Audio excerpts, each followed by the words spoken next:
Okay, sugar busting hacks. All right.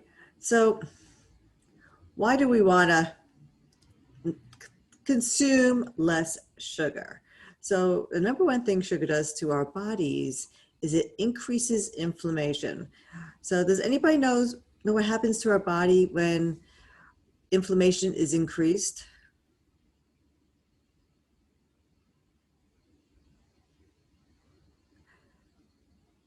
So what happens is when we increase inflammation in our body, it impacts all our organs. It impacts our heart, it impacts our brain, impacts our joints and our muscles, um, impacts our kidneys, our liver, everything. It's when we have increased inflammation, we are at greater risk for both acute and chronic diseases. So where do we find sugar? Obviously, foods that have added sugar.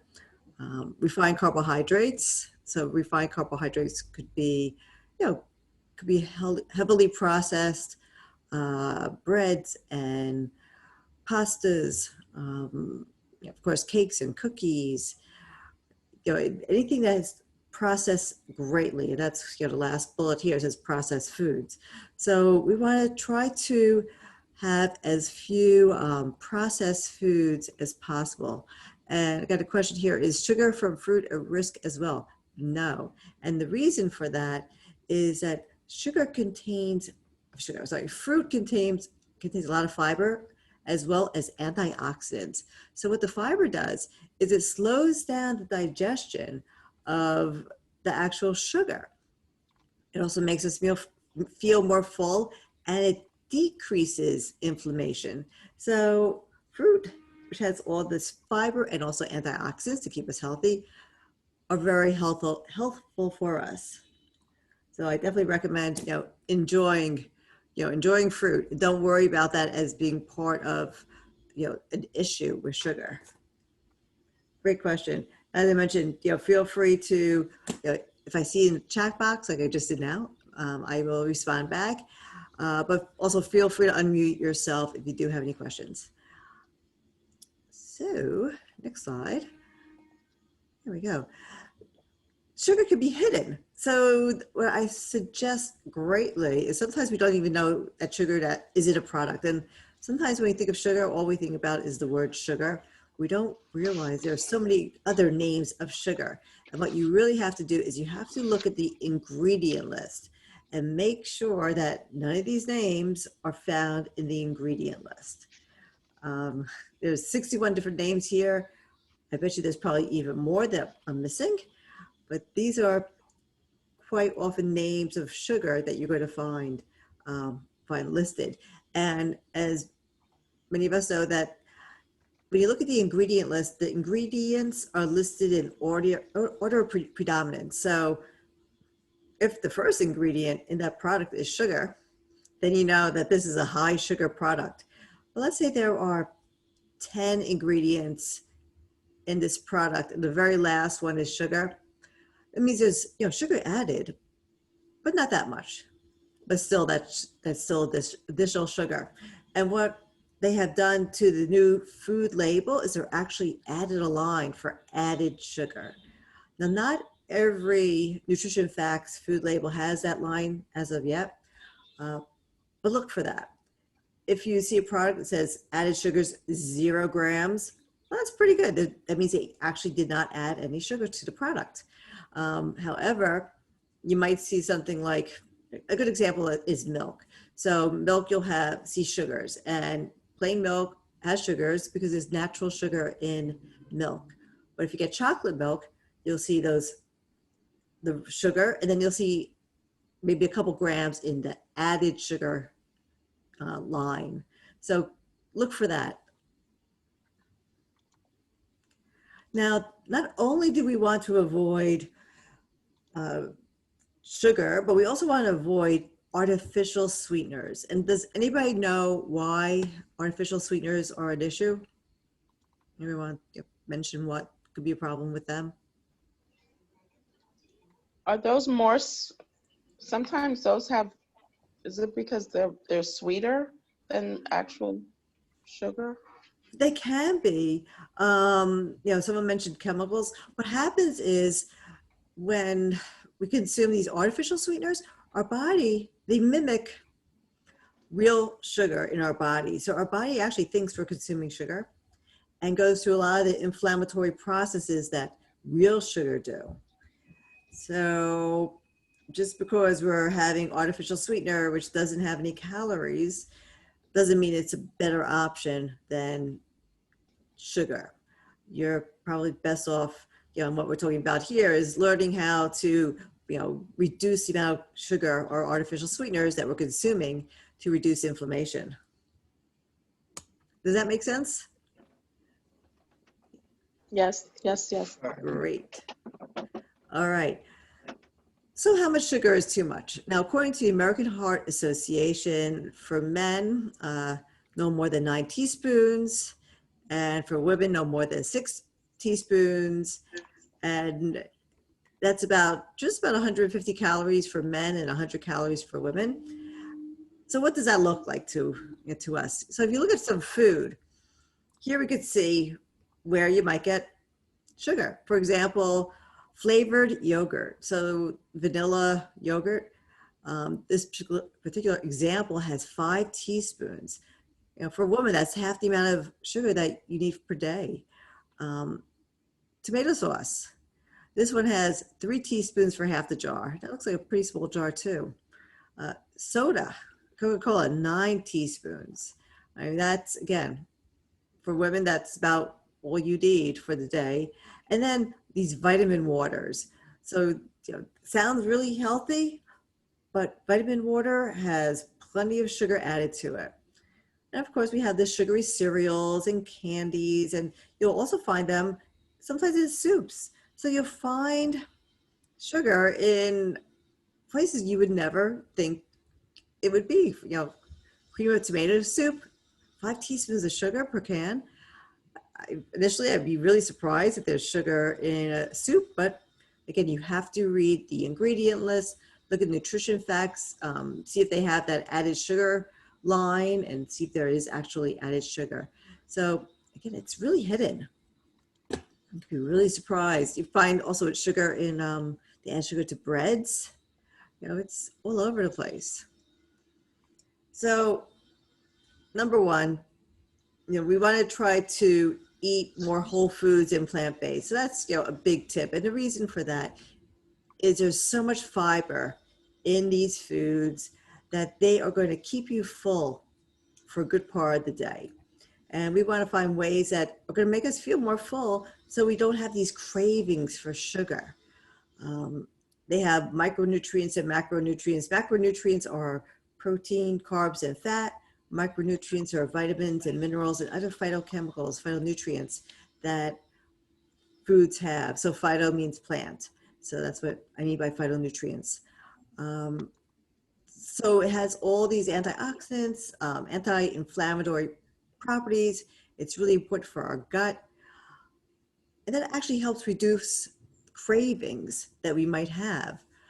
A big tip is having a larger meal or your larger meals earlier in the day. So you want your day to look like, morning, have a nice healthy breakfast, and then for lunch, have a nice lunch, moderate lunch, and dinner, smallish dinner. So you want your meals to look like a pyramid where your breakfast is at the bottom, lunch is in the middle, and dinner's at the top. And you hear people saying, eat like a king, have breakfast like a king, lunch like a queen, and dinner like a pauper. Has anybody heard that one before? But it's really true. You could try, try that.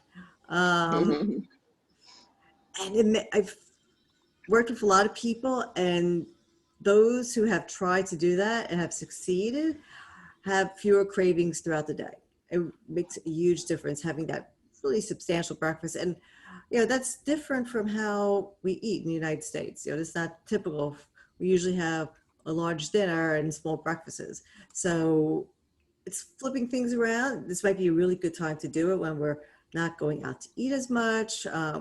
We're pretty much many of us are isolated, so you're making your own meals. This is a really good time to experiment with what you're having for your meals. Another thing is make sure you have protein in every meal. Again, this is going to reduce your cravings. So protein you can find in, obviously in animal products, will have protein in it. You could also find them in beans and legumes, nuts and seeds. Whole grains have some protein. Vegetables have protein in it. So make sure there's some protein in every single meal. And then another thing is almost everybody, has some sort of crash at 3 p.m. You're just tired, you're working all day. By 3 p.m., you might feel a little hungry. It might be a good reason why you're hungry at 3 p.m. or 3:30 or even 4 o'clock. It's because you had your lunch, let's say at 12 o'clock or 1 o'clock. That's about the time, 3 hours later, that's, your body is getting hungry. So instead of waiting for this to happen and start running to the kitchen, like thinking, oh, what am I going to do? What am I going to do? Plan something out. Actually plan a 3 p.m. snack and give some thought in advance as to what you want as that snack. Going towards whole food, plant-based snacks as much as possible to give you the fiber and the nutrients. But think about that in advance and, write it down. Create a shopping list, go to the supermarket this week or this weekend and buy foods that you could have as your afternoon snack. Does anybody have any afternoon snack ideas they want to share? While they're still in season, I love watermelons, but I also love grapefruits as an afternoon snack. That's great. Yeah. I like, I get vegetables, like raw vegetables. I like dipping it in hummus. That's usually my afternoon snack. Anyone else?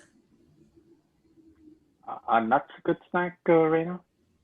Nuts are an excellent snack, definitely, because they have your protein in it, they have really good fat in it, fiber, and lots of nutrients. Okay, thanks.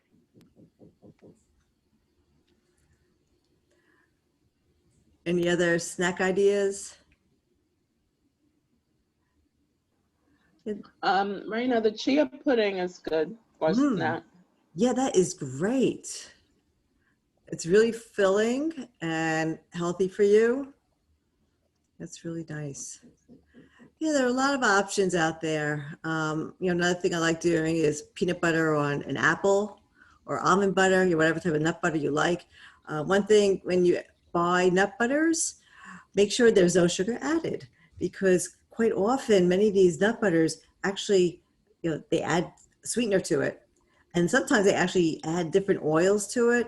So again, read the ingredient list, make sure it's just 100% peanuts. Don't buy low fat peanut butter, because that's usually, they usually add a lot of stuff to it to make it taste better. So the fat in peanut butter and peanuts and almond butter and all that, it's all good fat. So don't worry about that. Just, get 100% peanut, 100% almond butter or whatever, cashew butter or whatever you enjoy eating. And that's always a nice snack. And lastly, be mindful. That probably is one of the most important pieces of advice that I could give right now on this slide, is listen to your body. So quite often, we're not really hungry. We're just thirsty. So before we reach for something sweet or a snack or something, have a glass of water or something without added sugar. It could be seltzer, perhaps, or maybe a cup of tea. Have that first. And after you have that, are you still hungry? Maybe there's something else going on. Maybe you're bored. Maybe you're stressed. Sometimes we just need to walk away from the computer and not go into the kitchen, but go to another room, or even better, if we could take a walk outside, get some fresh air. Some of these little things could help. Maybe even just getting down and stretching for a couple minutes, that might help too. Just step away. Another suggestion could be even, making a phone call. Maybe you're stressed about something or you're bored, or you just need to pick up the phone and either call, a friend, family member, colleague, someone to help you along the way. So that's a lot of the reason why many of us will tend to eat sweet foods, because it does, we have that, it makes us feel, sometimes it makes it, we think it's going to make us feel better, but after we eat it, do we really feel better? No, maybe in that moment in time we feel better, but then 5 minutes later, we're still back to feeling stressed or bored. It didn't satisfy what the issue is. And that's what we have to get to. We have to work on what's causing these cravings. It's not hunger, it's something else going on. So one thing that could happen is we might be deficient, and that might be causing a craving. So again, having plenty of whole foods, making sure you're eating enough fruits and vegetables. That's going to ensure that you are not deficient in any nutrients. Quite often, we're very busy and we just go to the easy foods to eat. And that means, we're not getting enough nutrients. So there might be some deficiencies, some phytonutrient deficiencies. That's usually where they come from. Quite often, when those nutrient deficiencies could be not enough fiber. And we actually probably need more fiber than the recommended amount. So right now, I think the recommended amount is like 28 for women and 35 for men. We probably need more like 40 grams of fiber a day, which is a significant amount, but you definitely could get it by eating fruits, vegetables, whole grains, nuts and seeds, beans, legumes. You definitely could get the fiber you need. So make sure you're eating enough food. That's really where that comes down to. If you're not eating enough, you're going to be craving. Fluid. Also, if you're not drinking enough, you're going to crave sugar, or you're going to crave something. Some people crave salty foods, but make sure you're drinking enough fluids. And we need half our body weight in ounces. So if you weigh 150 pounds, then you want to drink 75 ounces of fluid. And obviously the best fluid is water. Plain seltzer water is fine. Unsweetened tea, unsweetened coffee. Actually they all count as fluids. Anybody have any questions so far? I was going to ask that, Reyna, does the tea count as fluids as well? Yes, it does. Okay, great. And there's some really healthy teas out there too, like green tea is really full of antioxidants. So that's very healthy for us. It helps also our immune system. So if you enjoy green tea, there are a lot of teas that are very soothing. So if you have trouble sleeping at night, a nice soothing cup of tea might help relax you and help you go to sleep. And I think that might be the next slide. Nope. Oh, yes, it is. Self-care. Okay, getting 7 to 8 hours of sleep. So sleep is very important, because when we don't get sufficient sleep, we end up having cravings during the day. So if you find that you're sleeping less than 7 hours a night, that is something you want to start focusing on. You want to start working on improving your sleep. Stress reduction. Stress also increases our cravings, because we are looking for something to soothe us when we're feeling stressed. And that comes down to quite often our comfort food. But again, as I was mentioning, the comfort food is not taking away the stress. It's still there. We have to find other ways for us to learn how to deal with stress and reduce stress. And both those topics, sleep and stress, could be hour-long seminar, so I'm not addressing that specifically, but we could always talk about that another time. And of course, moving regularly. So getting off your chair, just when you're in front, we sit in front of the computer all day long. So making the time, like maybe every hour, every half hour, as frequently as possible, just get up and stretch, take a short little walk. And that is also going to help us reduce our stress and reduce our cravings. All right, couple of other tips. Don't buy food with added sweeteners. Uh, so again, any type, artificial or real. So you don't want to have these foods in the house. That's the bottom line. So if they're not easily accessible, you're not going to eat them. It means you would have to go out. And right now, many of us, including me, don't want to go out into stores unless I really, really have to. It's a great way to, avoid eating foods that are not necessarily the healthiest for us. Another thing is some people will want to just wean themselves off of sugar. So if you do put sugar in your coffee or your tea, let's say you put 3 packets of sugar in your coffee or tea. So you're doing that now. Tomorrow, start with just 2 packets. And what happens is our taste buds begin to get used to less sweet. So that's the real goal, is to get our taste buds to, like foods that are not as sweet. So you slowly wean yourself off of that sugar. So you start from, from 3 to 2. And for a week, maybe even 2 weeks, you just have 2 tablespoons or 2 packets of sugar or artificial sweetener or whatever you're using. And then you go down to 1. And then you go down to half a packet or half a tablespoon. And then eventually you get rid of it completely. And then you'll say, wow, I could drink my tea or coffee without the sweetener and it tastes just fine. So it's something to get used to, and it really, really does work. I've worked with people who were able to do that and were very successful. Substitute fruit for sugar. So if you're looking for something sweet during the day,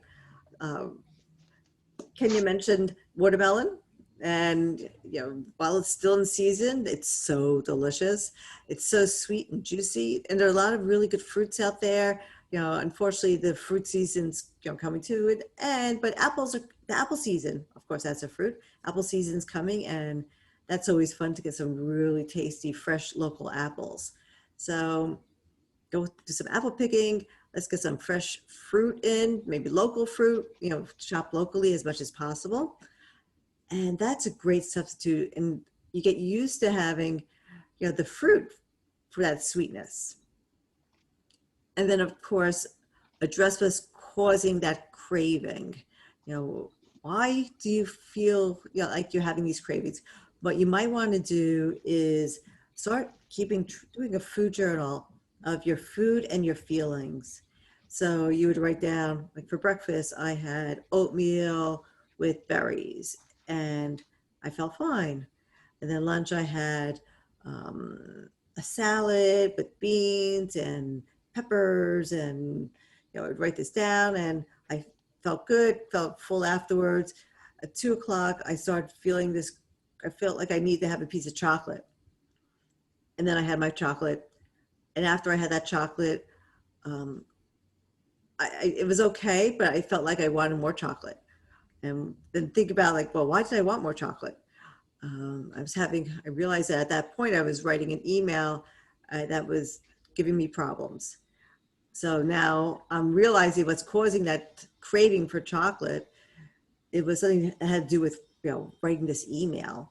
So working on addressing problems instead of having those cravings.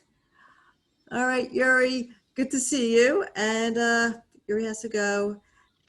I will be emailing this to everybody. So emailing the slides and the recording. So anyway, addressing those issues is what's really going to help us reduce our cravings for sweeteners or anything else.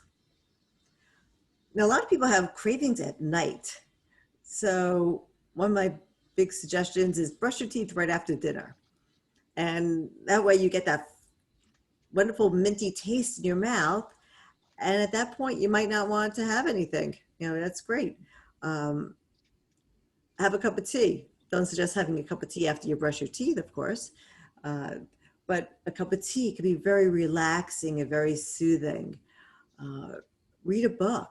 So stepping away from the screens, your computer, your phone, your iPad, your TV, and picking up a book, a magazine, a newspaper, something to physically read and get involved in that, enjoy that. You could sometimes, I know for myself, I could get lost in a book, and then by then it's like I start getting sleepy, and I realize, oh, it's time to go to bed. And for me, reading a book helps me fall asleep.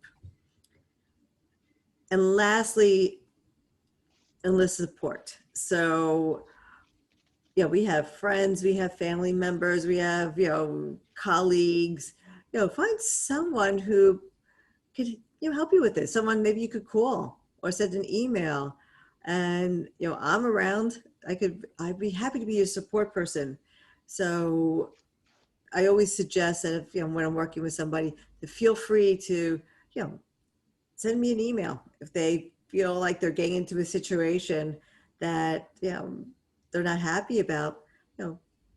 Shoot me an email. If I'm around, I will respond back.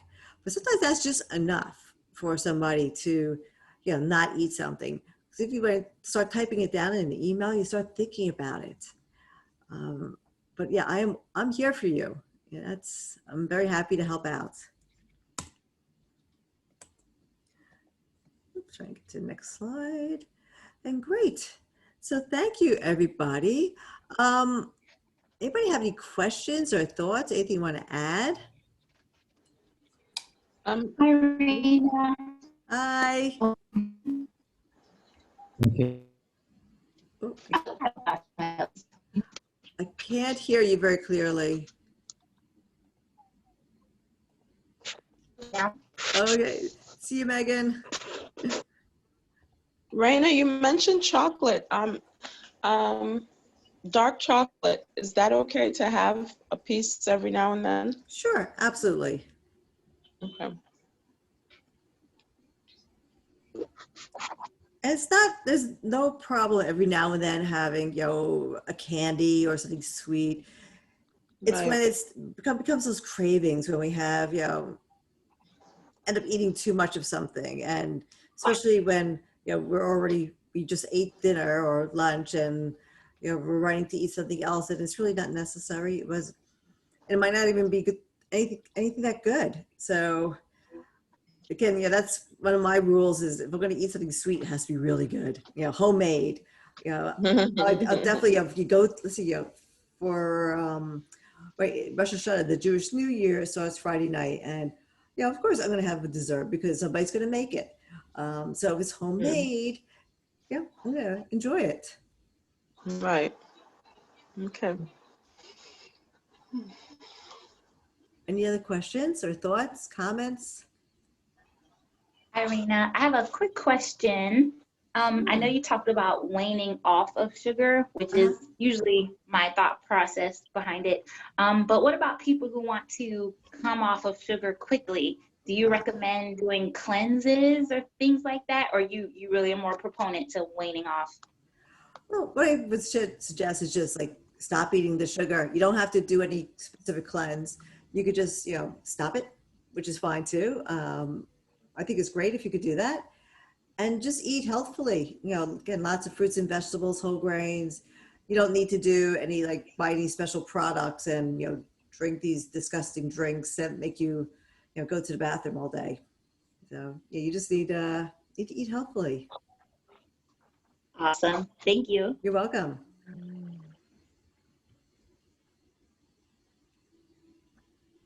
Anybody else?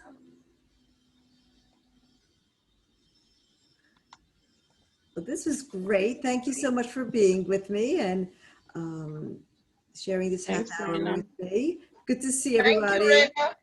And I hope to see you again soon.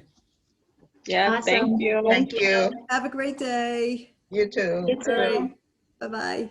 Bye.